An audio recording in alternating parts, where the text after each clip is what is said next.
శ్రీ సత్యసాయి జిల్లా తనకల్లు మండలం ముత్యాలవాండ్లపల్లిలో గర్భిణీ స్త్రీ సంధ్యారాణి కడుపుపై తన్నిన అజయ్ని అరెస్ట్ చేసిన పోలీసులు. గర్భిణీ మహిళ కడుపుపై కాలితో తన్నిన నిందితుడు అజయ్ దేవాను కదిరి పట్టణంలోని ఆర్టీసీ బస్టాండ్ నుండి రూరల్ పోలీస్ స్టేషన్ వరకు నడి రోడ్డుపై నడిపించి ఊరేగించిన పోలీసులు. భవిష్యత్తులో మరో మహిళపై ఇలాంటి దాడులకు మరొకరు పాల్పడకుండా ఉండేలా నిందితుడు అజయ్ దేవాను కదిరి పట్టణం నడిబొడ్డున ఊరేగింపు చేసిన పోలీసులు. ఇది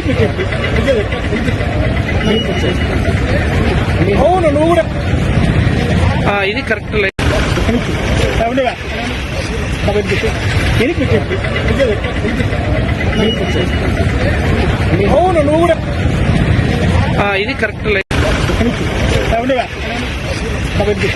ఇది కరెక్ట్